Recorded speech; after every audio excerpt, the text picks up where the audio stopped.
আবার মালদহে একাধিক আগ্নেয়াস্ত্র সহ গ্রেপ্তার যুবক। উদ্ধার হয়েছে দুটি 7mm পিস্তল, একটি পাইপগান এবং একটি মাস্কেট। এছাড়া উদ্ধার হয়েছে 7 রাউন্ড কার্তুজ। ঘটনায় গ্রেপ্তার করা হয়েছে মোহাম্মদ ফারুক নামে এক অস্ত্র কারবারিকে।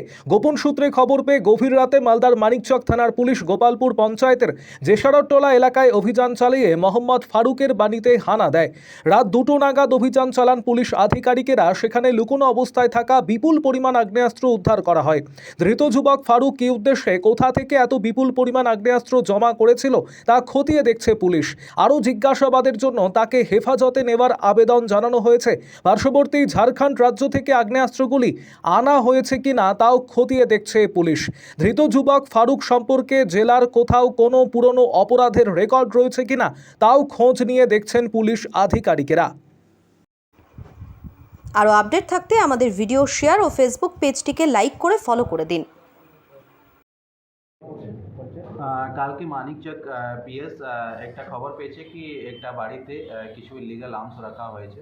তো ওই ইনফরমেশন ওয়ার্কআউট করতে মানিকচক পিএস টিম আপনার জেসারতলা আছে এক জায়গা, যে পোস্ট অফিস আছে শাহবাজতলা, ওখানে গেছে। একটা মোহাম্মদ ফারুক, যার বয়স আছে 21 বয়স, ওর বাড়িতে গিয়েছে। যখন বাড়িতে সার্চ করা হয়েছে, মোটামুটি আনুমানিক টাইম ছিল রাত্রিবেলায়, গম্ভীর রাতে 2টা থেকে 3টার মধ্যে। তো বাড়ি থেকে আমরা মোটামুটি 4টা ইলিগাল আর্মস আপনারা দেখতে পাচ্ছেন, ওটা আমরা পেয়েছি, সিজ করেছি। যার মধ্যে একটা আয়রন মেড 7mm গান আছে, একটা পার্সলি একটু ড্যামেজ 7mm আছে, একটা 1 শাটার আছে, আর একটা পাইপ গান আমরা পেয়েছি। এর বাদ দিয়ে আমরা 6 রাউন্ড 8mm লাইভ অ্যামুনিশন যেখানে রাখা আছে, আর একটা 7.65 আমরা অ্যামুনিশন পেয়েছি। ওকে অ্যারেস্ট করা হয়েছে, 10 দিন পিসি রিমান্ড নিচ্ছি।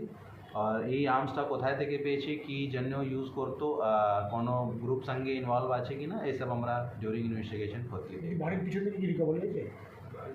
এটা বাড়ি থেকে রিকভারি। কি কারণে মজুত করা হচ্ছিল জানা গেছে এখন? আগ্নেয়াস্ত্র কেন মজুত করা হয়েছিল? ওটাই আমরা ইনভেস্টিগেশন করবো। চूँकि এত 4টা আর্মস এক লোকের কাছে আছে, তো আমরা যে সন্দেহ করছি এটা কোনো গ্রুপের পার্ট হতে পারে। এটা আমরা ওর ভালো করে ইনভেস্টিগেশন করে দেখব কি এটা ওর ইন্ডিভিজুয়াল ছিল কি কারো ওর রাখার ছিল, या কিছু গ্রুপের পার্ট। প্রিভিয়াস কোনো ক্রিমিনাল রেকর্ড স্যার? এর আপাতত আমরা যে প্রাইমারি আমরা দেখতে পেরেছি, আপাতত কোনো রেকর্ড নেই। ফির भी আমরা অন্য থানাকে মেসেজ করে দেখব কি অন্য কোনো জায়গায় কোনো ক্রিমিনাল রেকর্ড আছে কি। ঝাড়খণ্ডের লিঙ্ক কোনো স্যার? আপাতত ঝাড়খণ্ডের লিঙ্ক আমরা এস্টাবলিশ মতলব প্রাইমারি একদম আছে। এই আর্মস কোথায় থেকে মতলব নিয়ে এসেছিল, কাউকে দেওয়ার কথা ছিল বা নিজের কাছে রাখতো, এইসব আমরা খতিয়ে দেখবো বিহার থেকে নিয়ে এসেছে কি ঝাড়খণ্ড বা এখানেই লোকাল। কোনো পলিটিক্যাল সঙ্গে ইনভলভমেন্ট আছে? আপাতত যে আমি বলছি কি প্রাইমারি যে জানছি কি এটা কোনো গ্রুপের পার্ট হতে পারে, এটা আমরা আর ডিটেলস করে বলতে পারবো কি এটা মতলব কী ছিল, পিওর ক্রিমিনাল। মানিকচক একটা প্রকাশ্যে যেটা মারা হয়েছিল, ওটার সাথে কি স্যার ইনভলভমেন্ট আছে? মানিকচকে এটা মার্ডার হয়েছিল স্যার? ওটা আমার আমি প্রাইমারি আমি জানি না, কিন্তু আমি রেকর্ডগুলো চেক করব কি ওর গ্রুপেরই পার্ট ছিল বা কী ছিল, ওটা আমরা অবশ্যই ইনভেস্টিগেশনে জড়িয়ে। স্যার এটা মাস্কেট বলা যেতে পারে, এবং কেন মজুদ, বা এটা কি ব্যবহারের জন্য না বিক্রির জন্য? এটা আমরা ওই দেখবো, ওই যে আপনাকে আগেই বললাম কি যে দেখছি আর্মসের কন্ডিশন একটু মতলব খুব পুরানোই লাগছে, তো অনেক দিন থেকে মনে হচ্ছে ইউজ করা নেই। তো কী ধরনের রেখেছিল আমরা প্রপার ইনভেস্টিগেট করে ওটা। অভিযুক্ত কি স্যার বাড়িতে কি এটা তৈরি করতে পারে বা কোথাও থেকে আমদানি করা? আপাতত ওনার বাড়িতে আমরা কোনো এরকম কারখানা কিছু পেলাম না, শুধু রাখা ছিল। আমরা ওর ডিটেলসে করবো কি এটা কোথায় ম্যানুফ্যাকচার হয়েছে, কোথায় থেকে আনিয়েছে, এটা আমরা ডিটেলস। মোহাম্মদ ফারুক সম্পর্কে কি জানা যাচ্ছে এখন? মোহাম্মদ ফারুক যে অ্যারেস্ট আছে, আমরা আমি আপাতত ইনভেস্টিগেশন করছি। আর কোনো কী লিঙ্ক আছে, আমি বারবার বলছি কী লিঙ্ক আছে, আমরা ডিটেলসে দেখব।